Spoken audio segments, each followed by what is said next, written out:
Assalamualaikum warahmatullahi wabarakatuh. Saya Delvi Azaria dengan NIM C1C018201. Di sini saya akan menjelaskan materi tentang aspek keperilakuan pada audit internal. Motivasi pihak yang diaudit ada dua: kebutuhan menjadi bagian dari organisasi, menghormati diri sendiri dan orang lain. Hubungan dengan gaya manajemen. Terdapat 4 gaya kepemimpinan atau gaya manajemen yang secara umum meliputi: yang pertama, gaya mengarahkan; kedua, gaya melatih; gaya mendukung; dan gaya mendelegasikan. Perubahan manajemen. Kekuatan terhadap apa yang tidak diketahui, yaitu dampak dari perubahan tersebut. Aspek birokrasi dari kenyataan perubahan, baik secara horizontal maupun vertikal. Aspek ego, bahwa dengan adanya perubahan maka metode yang sekarang dianggap sudah tidak layak atau tidak efisien lagi. Pendekatan untuk mempengaruhi hubungan internal. Auditor internal seharusnya melihat perubahan audit dengan cara pandang manajer. Konsep auditor terhadap pengendalian seharusnya sejauh mungkin menyerupai konsep-konsep manajemen.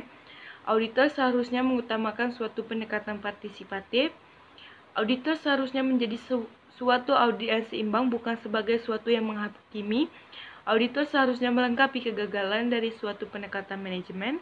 Auditor internal sebaiknya mencoba untuk bertindak sebagai penasehat, bukan sebagai pengambil kebijakan. Pengelolaan konflik. Konflik dapat terjadi dalam hal lingkup terhadap manajemen, tujuan, terhadap auditor eksternal, tanggung jawab layanan manajemen, nilai, persepsi, peran audit dari pihak yang diaudit. Aranya dan Ferris 1984 melakukan survei terhadap 800 orang auditor yang menyimpulkan bahwa konflik pada organisasi profesi lebih tinggi daripada akuntan di lingkungan organisasi bisnis. Dalam organisasi profesional, tingkat konflik yang diterima berbanding terbalik dengan posisi individu dalam birokrasi. Persepsi konflik berhubungan negatif dan kepuasan kerja, dan berhubungan positif dengan kecenderungan pindah kerja. Masalah-masalah hubungan. Brink dan Witt 1982 mendaftar konsep untuk membantu memperlakukan orang lebih baik, yaitu ingat bahwa terdapat variasi umum dalam kemampuan dan sifat-sifat dasar individu.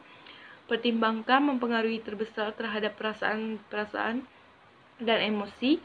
Ukuran kelompok pihak yang diaudit dapat mempengaruhi pada hubungan, mempengaruhi dari berbagai situasi operasional sebagai suatu variasi akhir. Karakteristik umum individu.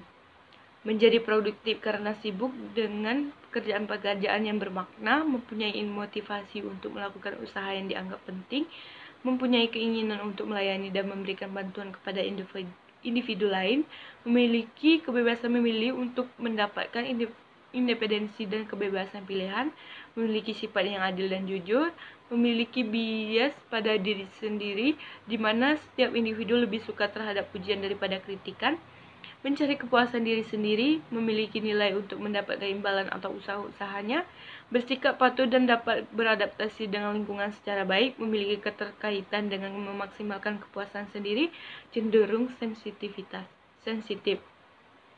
Kesadaran pada diri sendiri. Memiliki pengetahuan terhadap kekuatan dan kelemahan orang lain dalam berhubungan secara mental, fisik, emosional, dan karakteristik pribadi.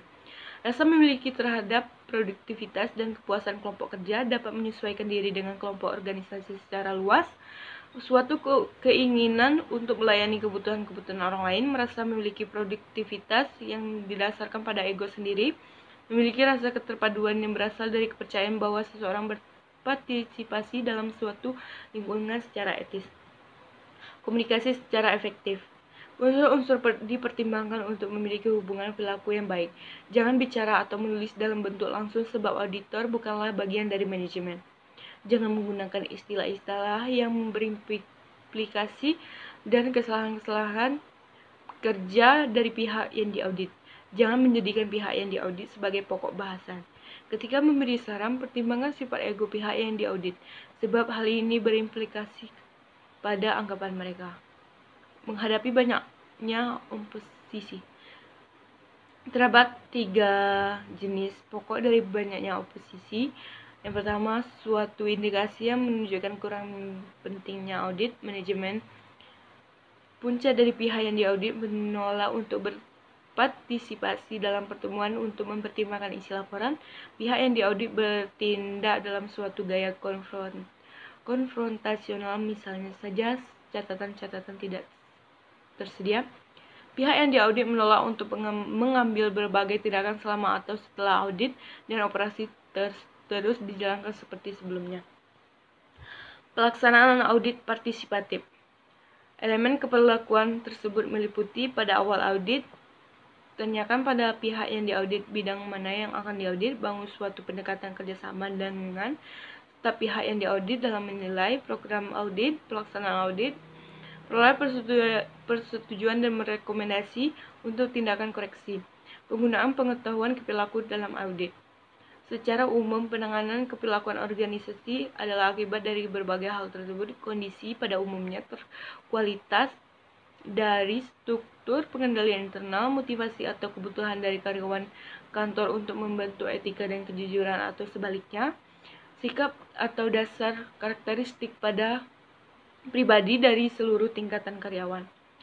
Untuk budaya organisasi, unsur tercermin antara lain komitmen karyawan, kualitas pelatihan dan pengembangan staf, identitas perusahaan seperti kebijakan, pembuatan keputusan, fokus manajemen. Sekian, terima kasih materi dari saya. Apabila ada kesalahan saya mohon maaf. Wassalamualaikum warahmatullahi wabarakatuh.